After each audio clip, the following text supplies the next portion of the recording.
Hi, good to meet you. Good to meet you. Emily Murphy here. Hello, Emily. Would you prefer that we call you Miss Murphy or Emily, or what do you prefer? Emily is just fine. Emily is fine. Great. You're talking about my mother. I'm going to see if there's a way to, we can hear you, but it's a little bit soft. So I'm going to see if there's any way I can make it louder. I'm not really sure how I can do that.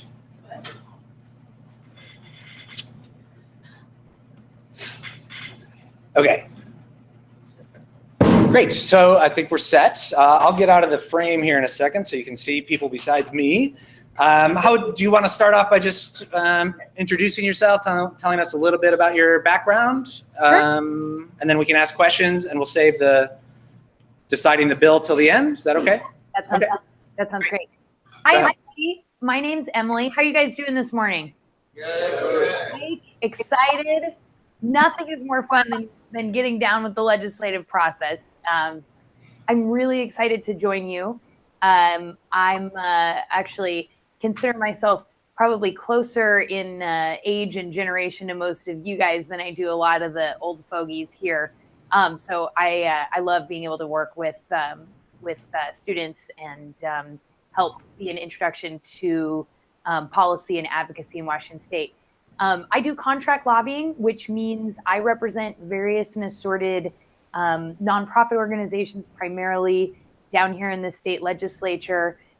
So my clients will hire me to help represent what it is that they're trying to accomplish in the legislature, whether it's around high quality early learning or affordable housing or healthcare. I work on those issues. We can talk more about that.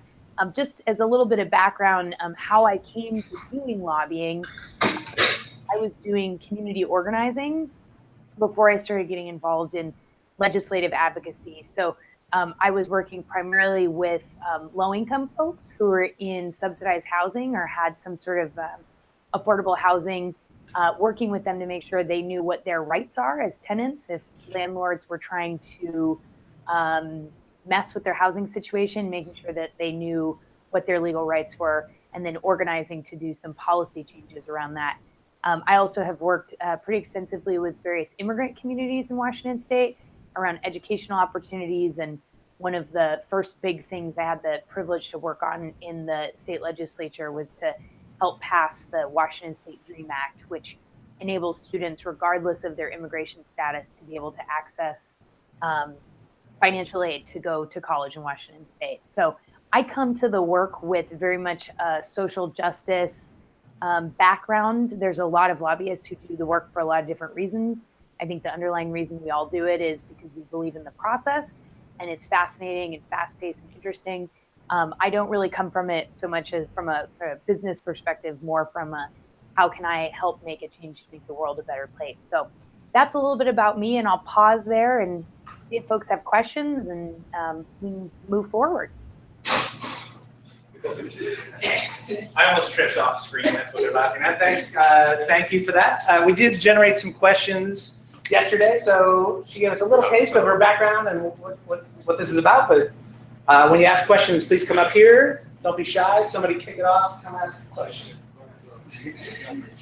If you guys would be so kind as to tell me your name when you ask the questions, I'd love to try to learn folks' names and move through this process.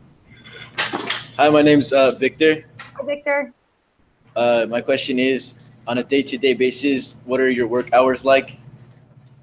Yeah, crazy is the short answer. So when I'm in the legislative session, right, which I don't know how much you guys have gone into it, but the legislature is a part-time legislature. The legislative session this year is just 60 days. So while I'm down here in the thick of it in the legislature, it depends on the week and the day, but you know, I'm usually up at 6. I'm usually at a campus by 8, and I can be here, you know, as late as 9, 10, 11. But one of the reasons I love my job is I'm doing a little bit of everything all the time. Like I said, during legislative session, you know, you're kind of on call all the time. It's really important that I am physically here on the legislative campus, as we call it, down here in Olympia, so that I can be talking with legislators, Information is transmitted very fast, and oftentimes it's sort of word of mouth. It's kind of actually like being in high school. You know, you see the same people every day. You're talking to people in the hallway. Sometimes you're passing notes, right? You're transmitting information really quickly. So, you know, on any given day, you know, I can start the morning by looking at the various bills that have been introduced that day, figuring out what might be applicable to which clients of mine, what we want to follow, what we want to support. Usually talking to legislators, right? So a couple of legislators may have a very keen interest on a bill that I'm working on. So, you know, pretty much every day, keeping them on the loop, what's going on, you know, do we have a hearing? When is it? How do we want to do testimony? A big part of my job is working with other advocates. So any given policy that I work on and any of the policies that you guys are going to select from, almost always there's multiple interest groups that have a stake in whatever the policy is. So I'm checking in with my, you know, friends over here, working with, you know, this group that might have some concerns about it to make sure we can try to smooth things out. Testifying in committee. So as we'll learn more about in the legislature, there's multiple committees. You've got a healthcare committee, you have an education committee, you have a budget committee, so on and so forth. So when the bills that I'm interested in come up for a hearing, part of my job is to make sure that I am speaking to the bill on behalf of my client. We like this, we're asking you to change this, please pass this, thank you. And you know, that's a sample of it. Try to get in lunch when I can, and I think that's kind of a good sampling. Thank you. Yeah. Whoever's next, come on, get ready to ask your question. Or just say one thing. Hi, I just thought I'd let you know we actually haven't started our unit on the legislative process yet. We're finishing up in a unit about elections. Great. So as we continue over the next month and a half, 2 months, their knowledge will deepen. But right now, we know about interest groups and we generally know what a lobbyist does, but not a lot of detail about the nuts and bolts. Let's learn. Yeah, exactly. Other questions?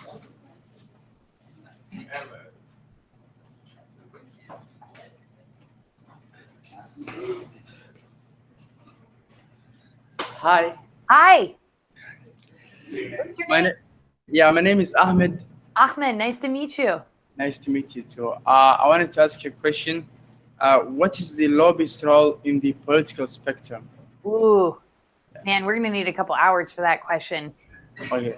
So the lobbyist role in the political spectrum, was that your question? Yeah. Yeah. Well, it kind of depends. I think there's a lot of different types of causes that a lobbyist can represent, right? Ranging from, for example, a small not-for-profit organization that doesn't necessarily engage much in politics.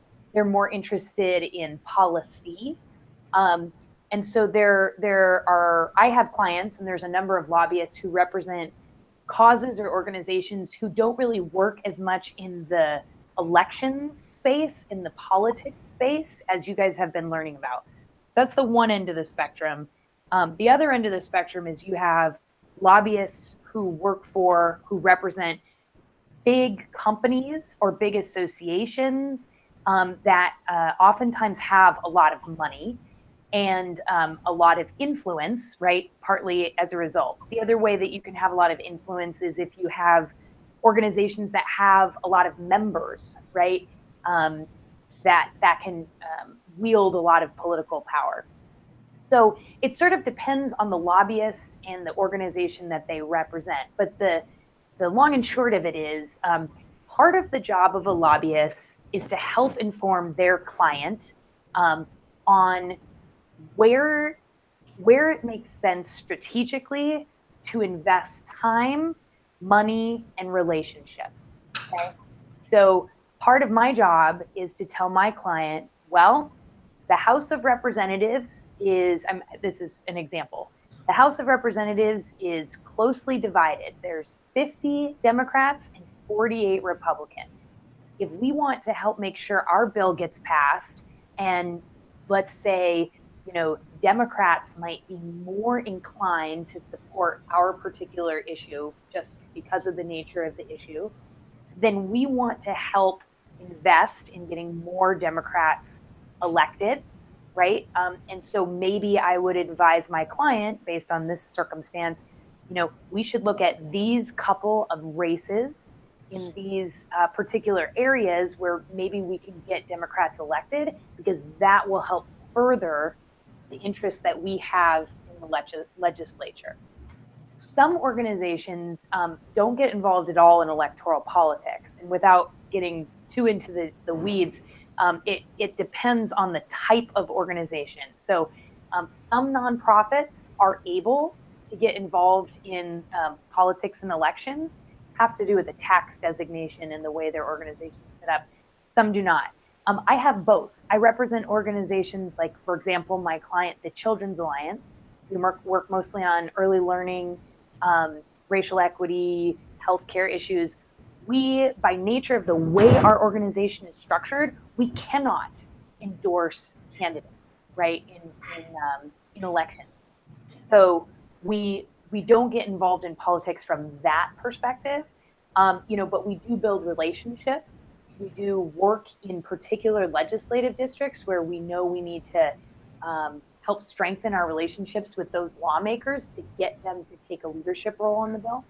And then I also work with organizations that do work on political elections, that do endorse candidates, that do spend money on trying to make sure that the results of the elections help benefit what it is that we're trying to do in the legislature. So it can be quite a little bit in terms of the political influence lobbyists can have with their clients.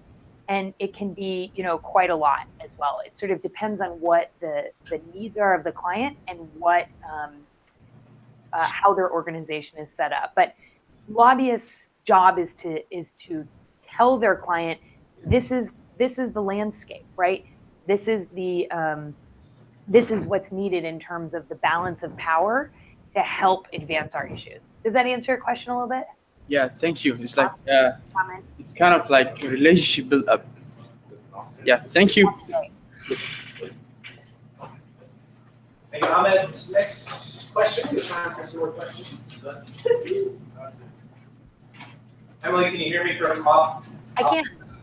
So thanks for that answer, because that does dovetail with what we're doing. We're doing an election simulation, and we have the NRA represented and we all represented when you were talking about like getting people elected. So that matches up with what we're doing in our city. Great. Hello, my name is Mohammed. Mohammed? Yeah, and I want to know what made you decide to be a lobbyist. That is a great question.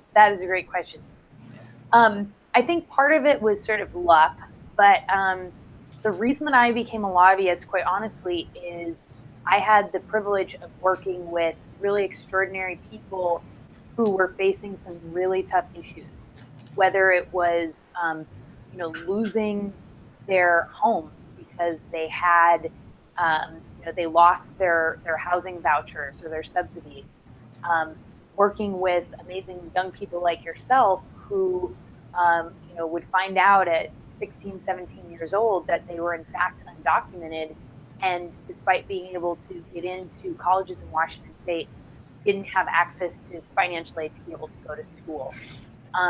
Working with moms who are just trying to get by to support their kids, but having their food stamps cut or whatnot. And what I saw was that when people who are directly impacted by issues, which we all are, right, in some way, shape, or form, when those people are directly connected to lawmakers and to community and to media and are sharing their stories and speaking from their heart about their own personal experiences, that is what changes hearts and minds. And that is what any campaign to make a difference relies on. And so it was a privilege for me to be able to work with folks like that and try to figure out how could I help be a catalyst? How could I use my education, my privileges to help open doors for folks to be able to connect with lawmakers so that they could tell their stories and be able to influence the legislative process and the political process to bring about social change, especially for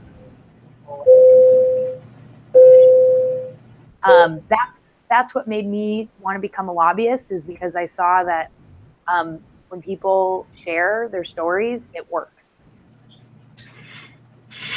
Can I ask one more question? And so, do you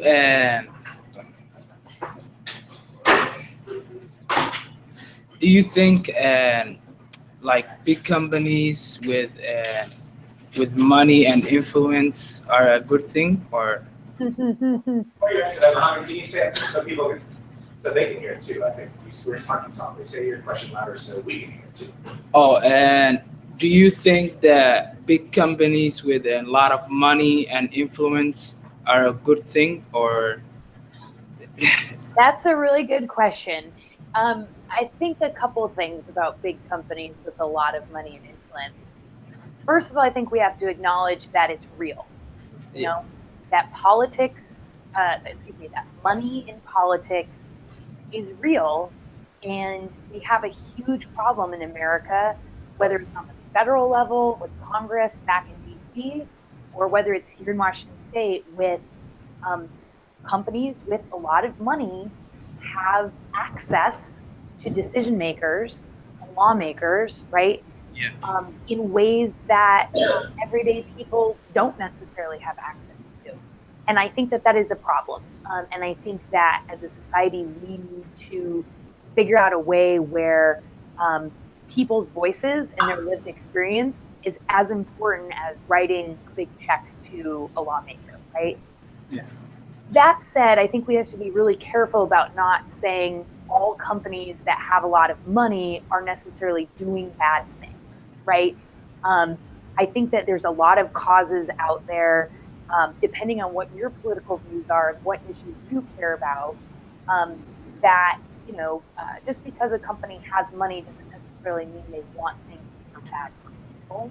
So I think it's a good lesson in learning as much as we can and educating ourselves about, well, what is it that this company with a lot of money wants? Why? So, it's a very good question, and I think it's a very complex answer that is very dependent on, what is the company pursuing and how does it align with your own values. If an oil company, like for example, what we're seeing with North Dakota with the XL pipeline, if we're talking about harming the earth and taking away people's clean drinking water, and some of those companies have a lot of access to money, and are influencing if that project gets built or not, I'll leave it to you to decide where you stand on that issue. There's certainly a lot of labor unions are an example where a lot of labor unions that represent everybody from the teachers in our schools to the folks that clean our homes, take care of our families and whatnot as home healthcare workers. A lot of those labor unions are able to have a pretty significant political influence because they build out ways of contributing financially to campaigns and elections in that process. Now, if you think that they deserve rights and protections for things that they're fighting for, right, then I leave it to you to decide whether or not that financial influence is necessarily a bad thing. So super complex, and I think your question is one of the things that people grapple with in this country all the time. What is that relationship between money and politics? And how do we make sure that people can have their voices heard regardless of how much money is in their pocket or in their company bank? Yeah. Thank you. I'm wondering, we still have 10 minutes left, but I want to make sure we settle on a bill. Should we pause the questions right now, talk about the bill? A little bit long-winded, and I apologize for that. No. I'm not saying that at all. Yeah. So you saw my email, right, of like some bills that we were interested in? Yep. Do you have any thoughts about which one of those might have the best chance of sticking around for a while? Sure. So I think, this is a really great learning opportunity here. And Eric, are you guys planning on, if you haven't already, looking at the legislative website, kind of going through the bill tracker? We will do that eventually, yes. So consider this just a little heads up pro tip for that. So here's, as I was looking through your bills, right, because Eric had suggested that or given me some of the bills that you guys were looking at. So I wanted to just look them up real quick and to be able to answer what might have the best chance of moving forward. So as a lobbyist, here's what I look for the viability of a bill to move forward, okay? Number one is it bipartisan, right? Does it have legislators that are both Republicans and Democrats on the bill? That doesn't always mean if it's all one party, right? It doesn't always mean that it's necessarily a bad thing. But what I want to see as a lobbyist, and the question I ask myself is, does it have a decent amount of sponsors who are from the party in control? What does that mean? Does it have a decent amount of sponsors from the party that is in control? Okay. In both the state House and the state Senate, the Democrats have the minority here in Washington State by slim margins, but they are in the majority. So if I look up a bill and I see there's nothing but Republicans as co-sponsors, that tells me that the party who is in control, in this case the Democrats, there may not be a lot of energy to move that bill. Why? Because it's all the people who are not in control who are on the bill, right? So does the bill have at least some sponsors of the party that's in control? I believe almost all of your bills do. There was one that only had one sponsor, and sometimes that's just because the sponsor has to get the bill introduced really quick and doesn't shop around for signatures. So that's one thing I look for. I think that's pretty much it for where we're at in this stage. I think you guys picked out a great selection of the bills, and I think that there's probably 3 in this list I would prioritize more than the rest. I think the bill about protecting internet neutrality, which is House Bill 2282, has a good chance of moving forward. I saw a lot of Democrats on that bill and some Republicans. It's a popular issue right now with what's going on at both the state and federal level. I think the other bill that you picked out, House Bill 2386, the providing room and board for students going with the College Bound Scholarship. I'm a huge fan of the College Bound Scholarship, by the way. I think that has a great chance.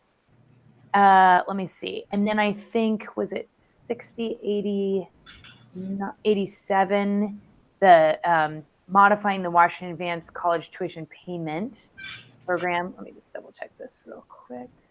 Yeah, 68.7. Yeah. I think that one would also be great. The last bill that you chose around the age of selling tobacco and vapor products, it's a bill that comes up every year in the legislature. It's a bill that has bipartisan support. It has not yet passed the legislature, and we could talk a lot about it, but one of the really funky things about that bill is, well, you're hard pressed to find somebody that says that we shouldn't raise the age at which people can buy cigarettes and vapor products, because it's pretty popular to keep kids off of those things, obviously. It actually has a really big impact financially on the state, because every time somebody goes out and buys a pack of cigarettes or vapor products, there's a tax that's collected, and that tax goes to the state. Okay. When you lower the age of, what am I trying to say? Fewer people buy. Yeah, you're actually losing a pretty significant amount of money, because you're not getting those people those younger folks who would be buying that product. So the state actually loses money. And the sad thing is those taxes that you get off of buying, or the taxes that the state gets off of buying cigarettes and vapor products, they go into the big bank account of the state called the general fund, which then goes out to pay for lots of other things, whether it's education or transportation. So that's a very long-winded way of saying the raising the age of cigarettes and vapor products is very popular, but it doesn't usually pass the legislature. So I would say go for those other three. Cool. That's interesting. I hadn't crossed my mind about the financial impact for the tobacco. We don't have to do this right now necessarily, but so you're okay, whichever of those three we pick, you think it's fine? Yeah, and I'm trying to pull the bill up right now, the other bill. One of the 5 bills that you sent me only had one co-sponsor on it, and I would say don't do that one, but I think it's those 3 that I said, yeah. Okay, so maybe tomorrow or sometime very soon, we'll have another discussion and pick one of those 3? Yeah, absolutely. Okay. We still have time for a few more questions? Absolutely. Okay. So whoever wants to ask a question, come get ready. I'm going to jump in with a question actually before somebody else gets here. So you mentioned your hours during the session. Yep. But you also said this session only lasts 60 days. Is this your full-time job? Or are you part-time like the legislators? Yeah. And then another question, are you a freelancer, meaning do you have to find your own clients or do you work for a lobbying firm and the clients come to that firm? Great questions. Great questions. Yeah, so I am freelance, so to speak. So I own my own company, right? I am Emily Murphy Strategies, LLC, and my clients contract with me. So I have contracts with a variety of different organizations, otherwise known as clients, to represent them down here in Olympia. So there's kind of 2 different types of lobbyists. There's lobbyists who do what I do, which is called contract lobbying or freelance, as your teacher called it. Or there's what are called in-house lobbyists, which means I'm an employee of a particular lobbying firm or organization. So I'll give you an example. Microsoft, right? You've heard of them. They have both in-house lobbyists, people who work full-time doing lobbying and they are employees of Microsoft, right? They also have contract lobbyists. So they also hire out specific people and they have a big team of lobbyists. Some organizations only have in-house lobbyists. Some organizations only have contract lobbyists. Some organizations have both. Some organizations don't have any lobbyists. But to answer your question, I do freelance contract lobbying. I used to be in-house. So I used to work for an organization called One America a couple years ago, and I was in-house full-time, the only lobbyist that we had there. To answer the question about my schedule, so the legislature, as we're going to get into in the next few weeks, and as you're going to learn in your class, is what's called a part-time legislature, which means that the session, when we're all down here in Olympia, just grinding out, getting bills passed and creating state law and passing budget, that's only part of the year. So every other year, it goes between a short session, which is 60 days, which is super fast paced, which is what we're in now. And then the following year, it's a long session, which is 105 days, which is still pretty fast paced, but it's almost twice as long. And the reason is because in those long sessions is when they write the budget, which is a huge undertaking and takes a little bit more time. So it goes short session, long session, short session, long session. In a short session, I have a little bit more downtime in the spring and summer and fall. It's sort of cyclical, right? It's seasonal that after session, usually folks take a little bit of a break. And then into the fall time is when we start doing our agenda setting. What do we want to work on this year? What's coming up that we need to address, et cetera, et cetera. So in some ways, my schedule can be kind of like a teacher's, right? Where I'm sort of in session or in school for the fall and the winter and the spring. And then depending on the years, things get a little bit less crazy in the summer and into the fall when we're not actually physically down here in Olympia, but working with my clients on some other things. We have time, I think, for one more question. Yeah, sure. One more question. Who wants to ask a question? Last question of the day. Get in there. Everybody's got questions prepared. Now's your chance. Last question.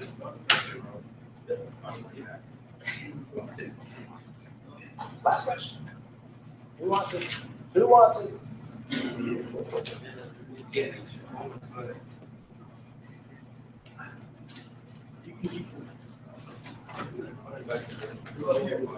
What do you want to know? Yeah. Okay, here comes Andrew. Hello, my name is Angie. Hi, Angie. I was wondering how much money do you make in a year? Oh, there it is.